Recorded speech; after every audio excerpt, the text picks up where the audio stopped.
You're listening to the Beyond Sundays podcast. Each week we talk to people just like you from all over the world who share stories of God's faithfulness. I cannot wait for you to hear today's conversation with Todd Mitchell and Noel Courts.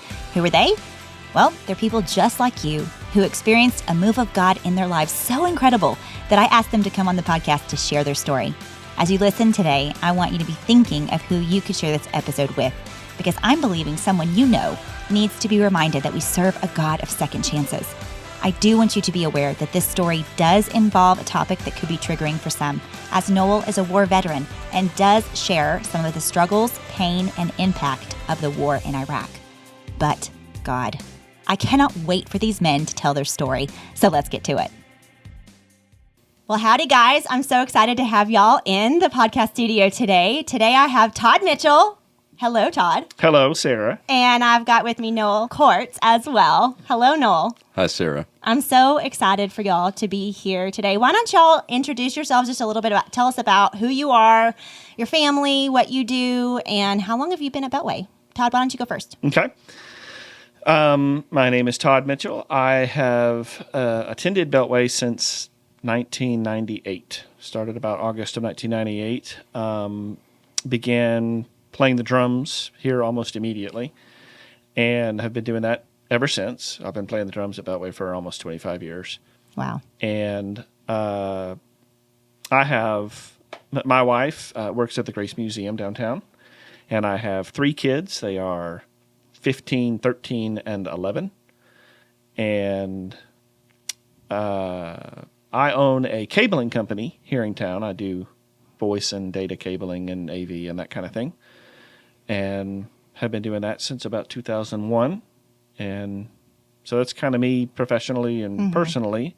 And then I have been a life group leader at Beltway almost since we started attending as well. So my wife and I started leading a young couples married life group. Before we were married, we were the least qualified people in the room to lead the life group. Those are often the best. But our leaders were moving to Phoenix, and so somebody had to do something. So we started leading our life group then, and we are still leading a life group today. Yeah, you're my life group leader. You're your life group leader. We've been in y'all's life group, the Mitchell life group, since, it's been 12 years, I guess, before Berkeley was born. So she's going to be 12 this year, and it's been a great time. We love our life group. We're very thankful for groups in general, and man, it is central to who we are as a church. Well, Noel, why don't you tell us a little bit about you? I'm Noel Courts. I've attended Beltway since 2002 with my wife, Kelly. We have a daughter, Brooklyn, who is 10. Kelly works at Hendrick Health System, and I'm a licensed professional geoscientist. I work on dairies and feed yards all over the state of Texas. I design their waste management systems. And I've been doing that since 2001 as well. So, really glad to be here. That's awesome. Well, thank you guys so much for joining our conversation today. I wanted to have this conversation as soon as possible because, man, y'all got back from boot camp not too long ago. And something incredible happened at boot camp. And honestly, even probably before, the Lord is always working on our hearts and allowing us to go from glory to glory. But something significant happened at boot camp this last year. And I would love for us to dive into what the Lord did in each of your lives. But before we do, I would love to ask Noel a question real quick to you first, and that is, before you headed into boot camp, where were you emotionally, spiritually? What were you expecting? And was it your first time? Can you tell us a little bit about that? Yeah, sure. So, I am a war veteran, and dealing with emotions, anxiety, PTSD, a lot of the struggle from coming home was trying to deal with that. And so, emotionally, I was all over the map. Lots of highs, lots of lows. Spiritually, I've always been a man of faith. always been a believer. But when dealing with those highs and lows, it was always a struggle to wonder if he was even there or not. Mm-hmm. So even emotionally, when I was really low, I was very cold, very heartless, very flatline. I used a term, I was a dead man walking. And so, going into boot camp, I had a lot of hope. I had a lot of willingness to see the Lord, a hope for change, and a hope for a movement, and not just to benefit myself, but to be a better person, a better father, a better husband, a better brother. Mm-hmm. So, that was just a lot of hope going in. Mm-hmm. And how long have you been carrying that burden of, and even that term, you've used that term of I'm a dead man walking. Where did that come from exactly? It's just dealing with the emotions and knowing the struggles. So I went to Iraq in all of 2005. Mm-hmm. So you're looking at almost a little 16 years plus of carrying the struggles from the war. And so, when I look deep within myself and know in certain times that there wasn't any emotion there, that's where that came from, because my heart was calloused, very calloused, from what happened over there. Mm-hmm. So for me, that's the perfect term. That's who I claimed to be. Right. Then.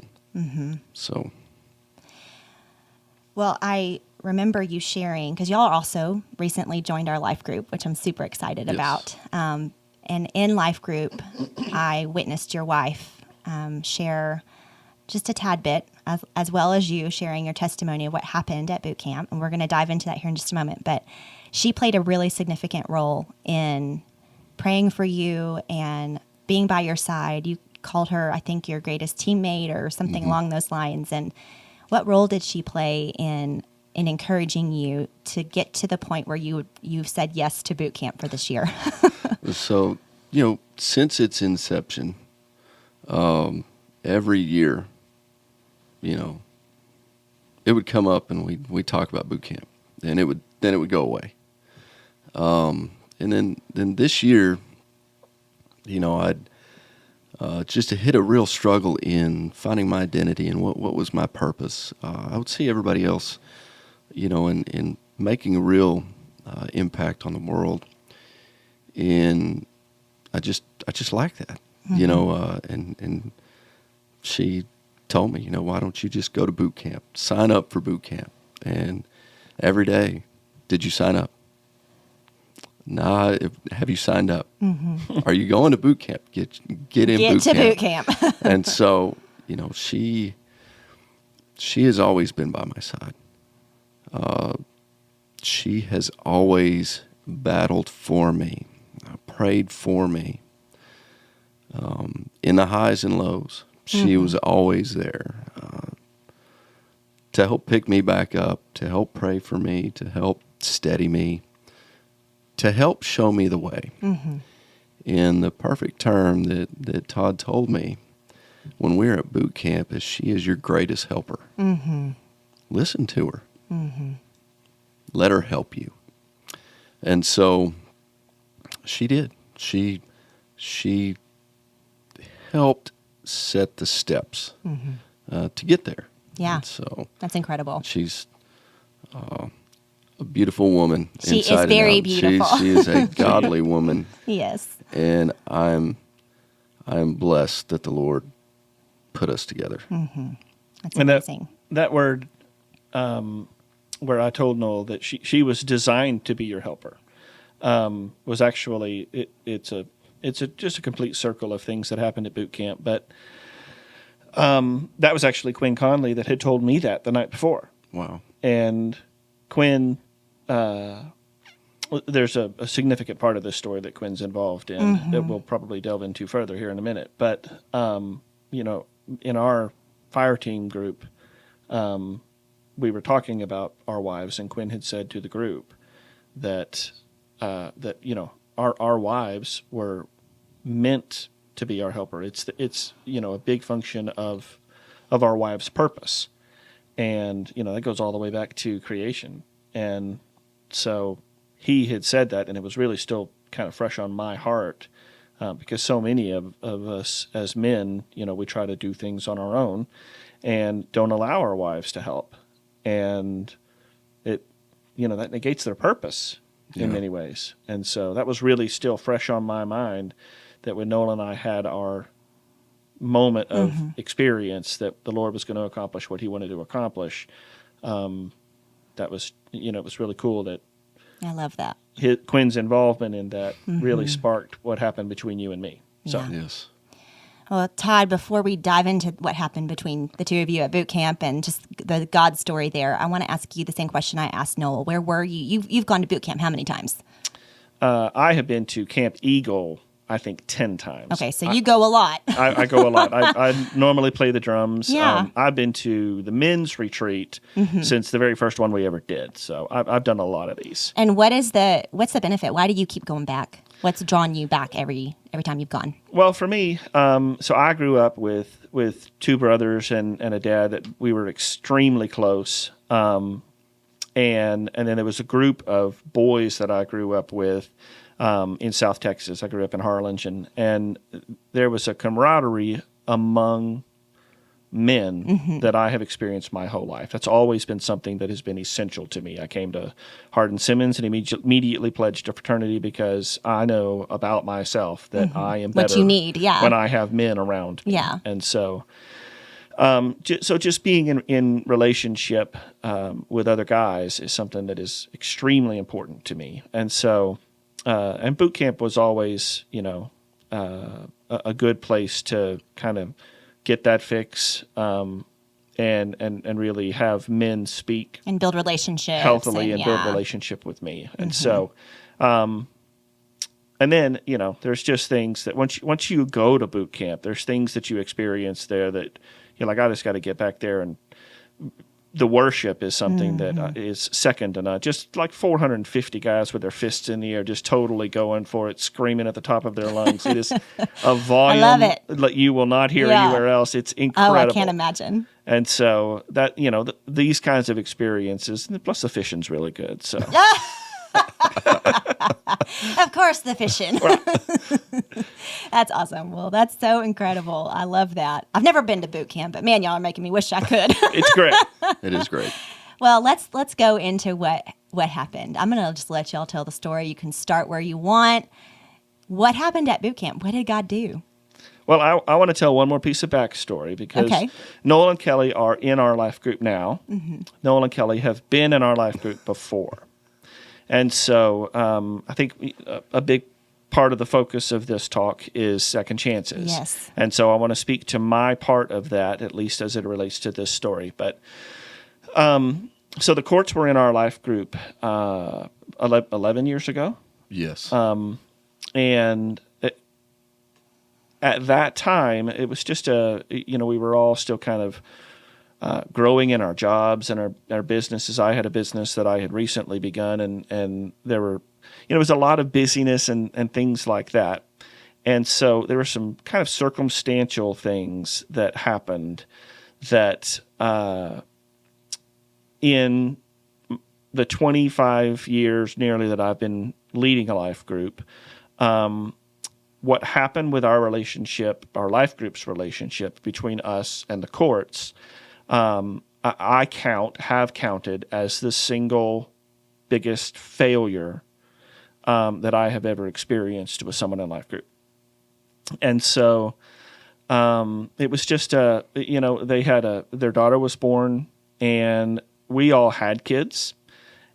And so we were in a position to be able to counsel and help, and because of some busyness and things like that, the members of our life group and my wife Catherine and I leading that group, I feel like this is really the only individuals in the history of my life group that I can significantly say and genuinely say, I failed these people.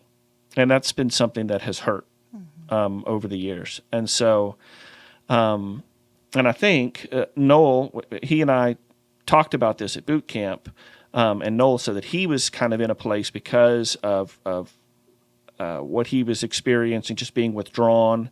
He was kind of in a place of skepticism where the enemy was telling him that, these people can't meet your needs. Right. And that you are alone in the battle that you have to fight. And so when that event took place, the enemy really worked hard on both of us to drive a wedge between us and build separation. And so Noel and Kelly actually left the group at the time. And so it's been, ever since then, it's really been remarkable how few times we have interacted with one another. We've gone to the same church. Y'all are active. We're active. And I have maybe seen you face to face at Beltway or anywhere in town, I would say maybe a half a dozen times until boot camp.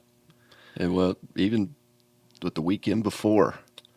And that is key. And that's key because God was moving even just a little bit before that. While Jeffrey was setting up for the series that we're in now. Right. I would see him every day picking up Brooklyn from Beltway kids. And I would give him the hardest time. And, he was moving then. And, Pastor David said, if you're not in a life group, invite yourself to a life group. And I told Kelly, I'm just going to tell Jeffrey the next time I see him, hey, we'll see you this weekend. I didn't see him.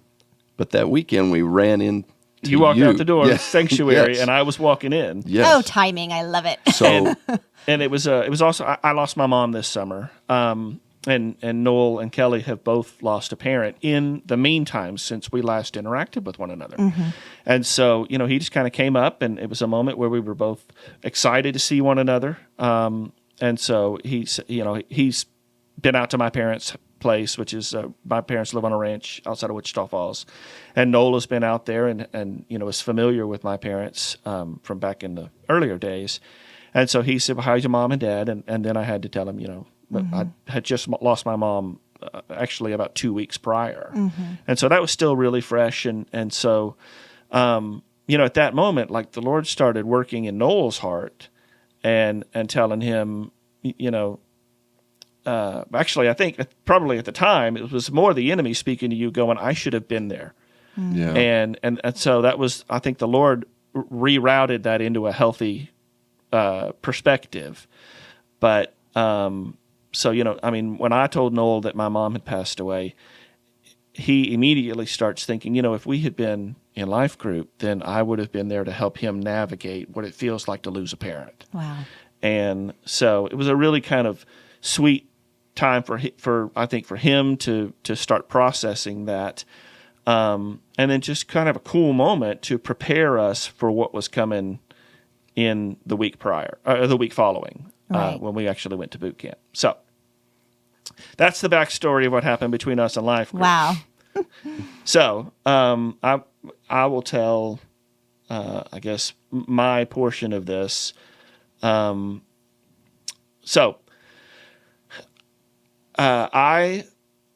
was at boot camp, saw Noel on the very first night that we were there, ran over, gave him a hug, shook his hand, and so was excited. He had told me that I'm here. I'm not entirely thrilled about being here. I think he was a little nervous. Yeah. And I'll let you explain why that was and how that happened. But just seeing him at boot camp, really, God just immediately sparked something in my heart that there was something that was supposed to happen here. And I went to a guy who was in my fire team the last time I went to boot camp, and he and I just had a conversation right after I had met Noel, and it was just kind of overwhelming in the moment to me. And I said, man, there's a guy here who used to be in my life group, and I explained to him, this is the single biggest regret I have in almost 25 years of doing life group. And I said, I'm just not sure. I feel like God wants to do something. I'm not sure what I'm supposed to do about it. And he says, well, you go talk to him, right? and Great advice. Yeah, it's great advice. So when all else fails, speak. So anyway, so a couple of days went by, and then it was actually right after Pastor David preached an incredible message to the group about forgiveness. And I walked out of the sanctuary that night, and I was a part of the leadership team. And so it was kind of expected of us to go down to the altar and do ministry at that time. And I just felt like this isn't what I'm supposed to do. In part because I felt like my mom was still pretty heavy on my thoughts, and I didn't want the guy coming up to receive ministry to have the tables turned on him and me get all emotional. Yeah. And like suddenly this guy's praying for me. That wasn't supposed to be the design, even though sometimes it happens that way. Right. So anyway, I just kind of walked out of the pavilion, and I walked right past Noel and kept on walking like an idiot. And my room was just beyond there. And so I walked right past him and then get to my room, and I'm like, what are you doing? You just heard this incredible sermon specifically on forgiveness, and you have this regret that is 11 years old now, and all you need to do is ask. Like, the table has been set here. And so I get up and I walk back in there. And at the moment, Noel was like showing somebody a video on his phone, the guy next to him, and I'm standing in the background kind of tapping my foot and crossing my arms and just waiting for him to get through with this video. And then I walked over and I said, Noel, can I borrow you for a minute? And he says, sure. And we took, like 8 steps away, and then it just broke loose. And I told him, you guys, I feel like we let you down as a life group, and it has been a constant regret on my heart every time I have ever thought about you. And Noel just interrupted me and then ran with the conversation. And he was like, that is not the way this went down. Oh, wow. And so, he kind of began to confess what was going on with him at that time. And we stood there and just hugged and wept and cried and laughed and hugged and cried some more. And the whole thing was just extremely emotional. But it was, God covered the gap of 11 years of separation in a second. Wow. As if they weren't there. It's like a passage of time that is gone. That's right. So yeah, it was very emotional, very, very vulnerable. Two men being vulnerable at the same time. And you would think that you can't show that anywhere. Right. Men don't just act like that. No. Well, they should. When two hearts collide and they're vulnerable in their most vulnerability, they should respond accordingly. And so that's what happened. And it wasn't till the next day, till that evening when they had the spiritual healing, that after I got prayer and came back and told Todd, I've gone through this transformation. There's one thing that I don't have that I need: community. And it was right then that we both looked at each other, and he was like, well, come on, let's do this. Let's make it happen. And here we are. Man, the Lord has been directing the steps, has he not? This is crazy. He has. He has. He ordains every step. And it sounds to me like there's so much that had been leading up to that moment of just the Holy Spirit doing what he does best, which is softening our hearts, because he's the one who changes hearts. And for everything to align the way it did, it's beautiful. Only God, right? Exactly. He is moving. He is. I love hearing the stories of how he's been faithful to each one of you and to your families and to the healing that he had for both of you individually and then together in your friendship. I love it.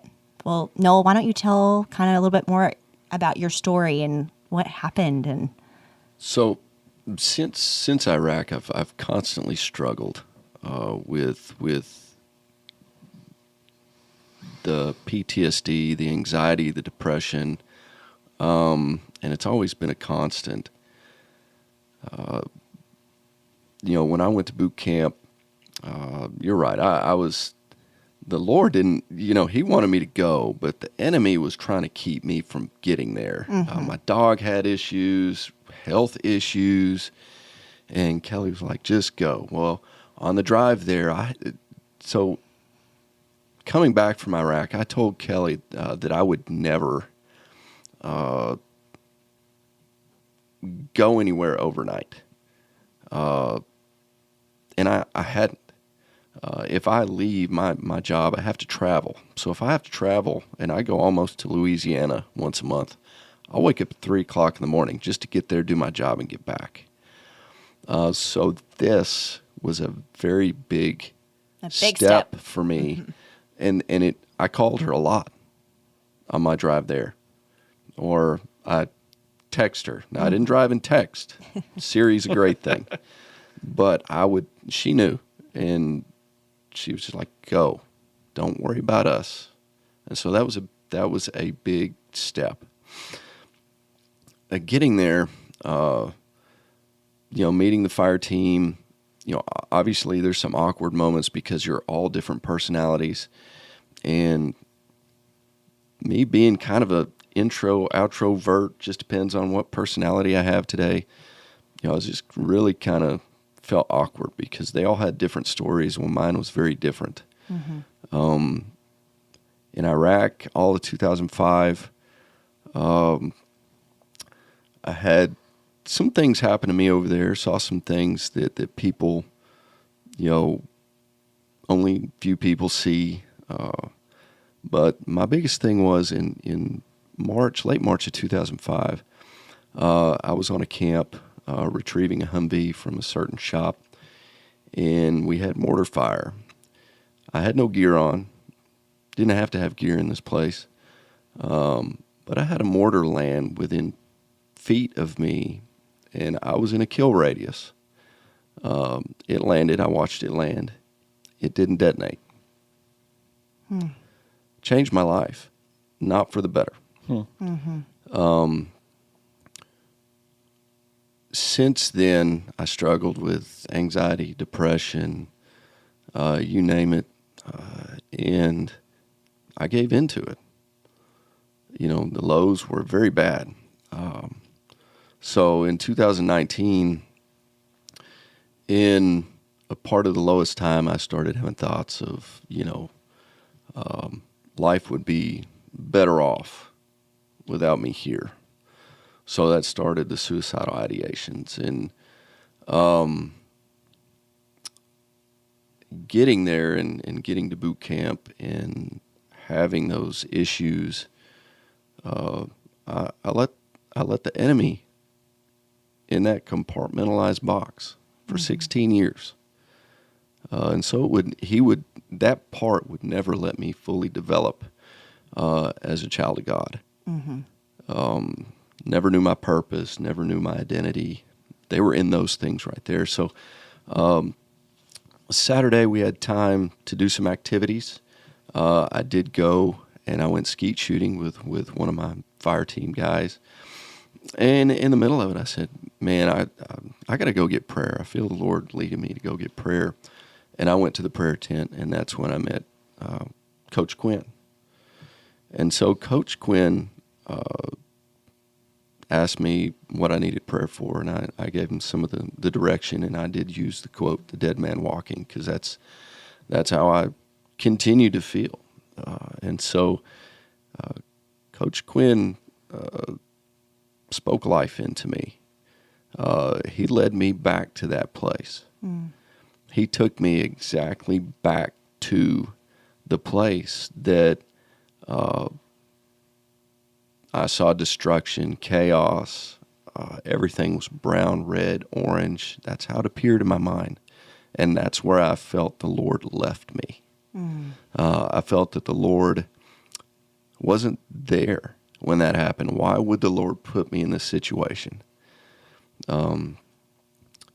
And he prayed with me, walked me right back to the place, and showed me that the Lord was there the entire time.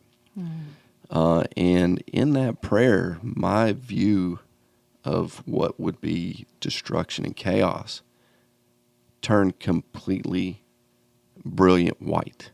Wow. And after his prayer, I haven't had any dealings with my anxiety or depression or any kind of thoughts of any suicidal ideation. Wow. Along with Coach, I had the opportunity to meet with Chris Carroll, who has gone through some of the same instances that I have. And he spoke some wisdom to me about not claiming my disabilities. And in that has helped me move forward with a better outlook, with a smile on my face. It has helped me to be a better husband, to be a better father. I don't lose my cool for no reason or another. Yeah.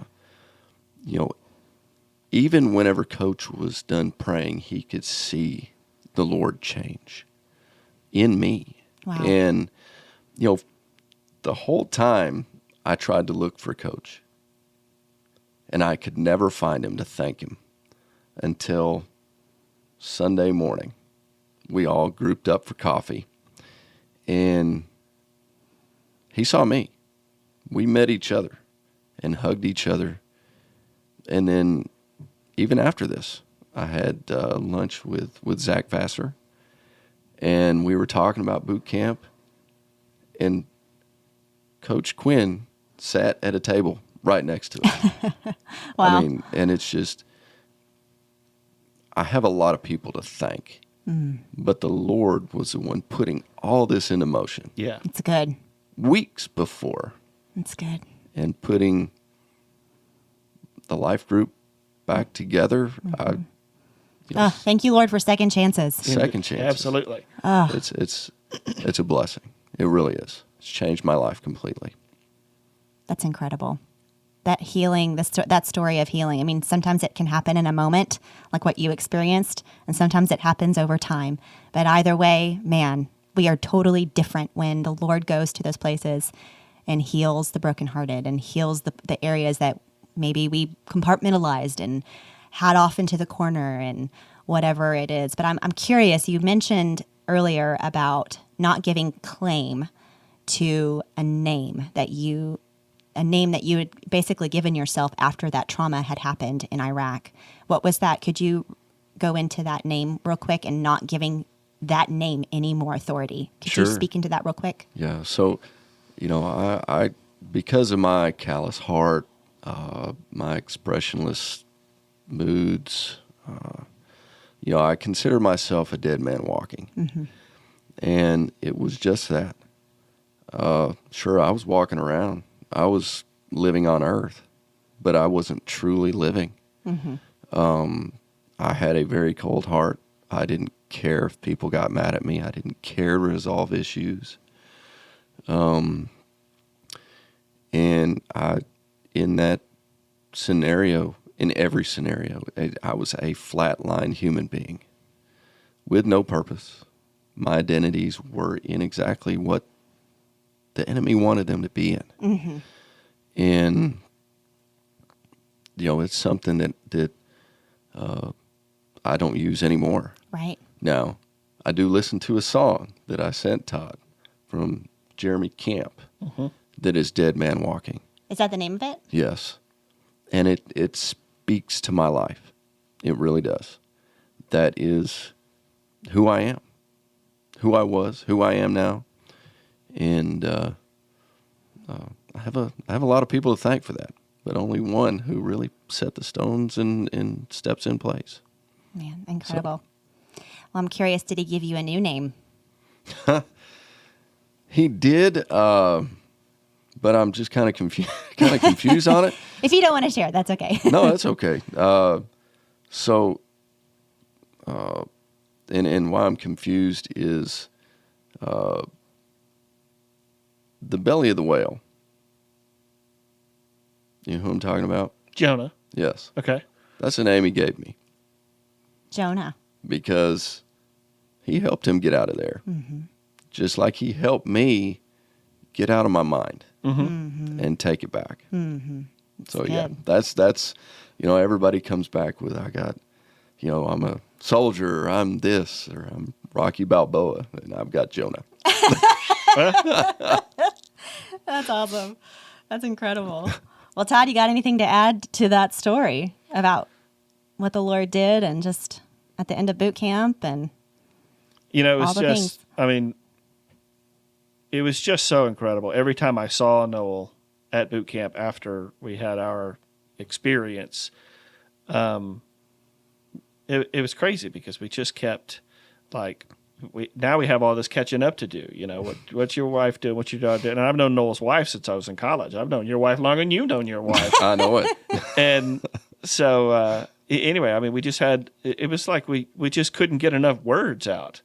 And so it's been so fun just to rekindle this friendship, and watch the Lord just continue to bless as we allow Him to walk us through, really even continuing to heal and to just continue to get to know one another all over again and become friends like we were before. And so, I mean, there's been lots of mornings where there was a specific Bible reading strategy that I talked to Noel about, and which is reading the Proverbs on the day of the month, the chapter of Proverbs that correlates to the day of the month. And so we just we're like texting each other back and forth. Hey, that proverb is good today, And so, so it's just been really, really fun to see the Lord work and restore and continue to build this friendship. And it's second chances are cool. Yeah.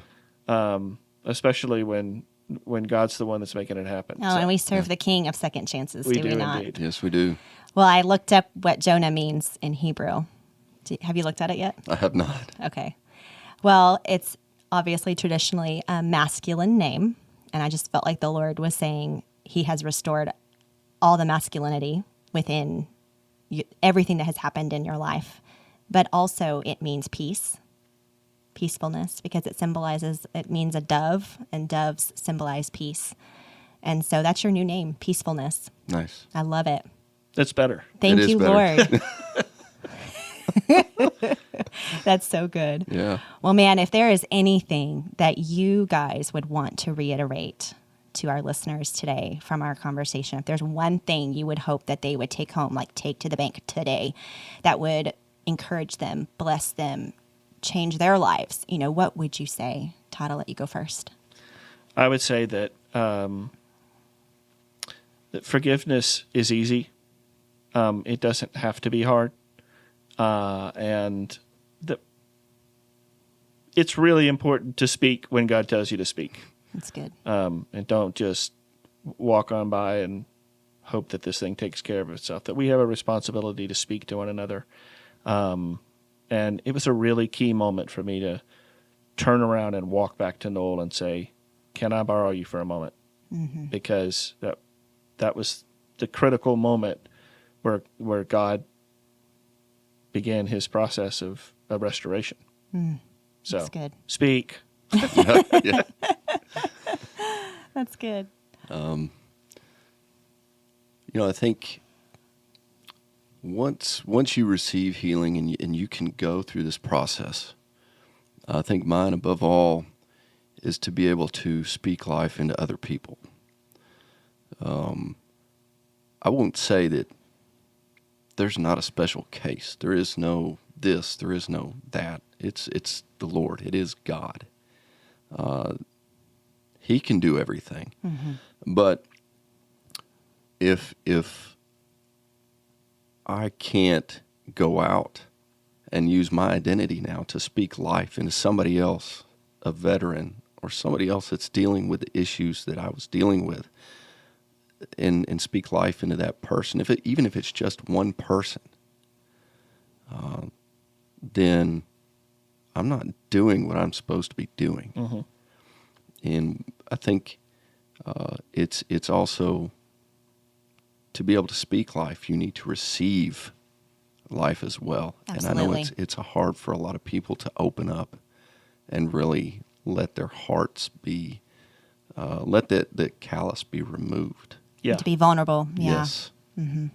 So, Vulnerability and transparency is difficult to do, but it is the path that leads to so much more freedom on the other side, when we can be open and honest with the people in our lives and with ourselves even, so that the Lord can do what he does best, and to heal hearts, mend hearts, and relationships. That's yes. right. So, well, guys, thank you so much. Thank you for joining today in the conversation and sharing your stories with all of us today. I'm so encouraged, and I know our listeners will be too. So thanks so much.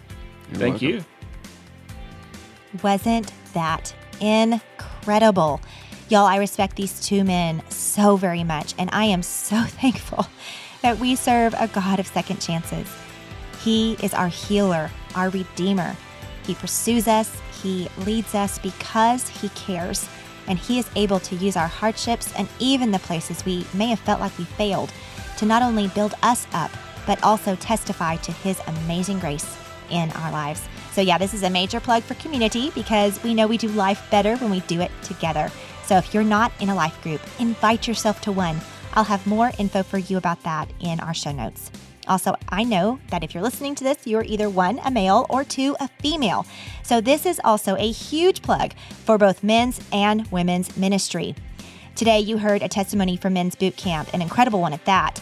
But men's ministry has opportunities for you to get involved even now. So definitely go to boot camp next year, but don't wait that long to get involved in men's ministry. You need to get around other men. And if you're a female, I'm telling you, get involved in women's ministry. I've been around it for about 12 years now, and I absolutely love it. So go to Release 2023, which is like Lady Boot Camp, I guess. It's the equivalent to Men's Ministry's Boot Camp. But that will actually be the last weekend in April. So for more information about either one of these ministries, head on over to the show notes for more. Thanks so much for listening to the Beyond Sundays podcast. Make sure you are subscribed. We hope y'all have a wonderful day. Be blessed. And remember, God is moving all the time, and he's moving in your life too, beyond Sundays.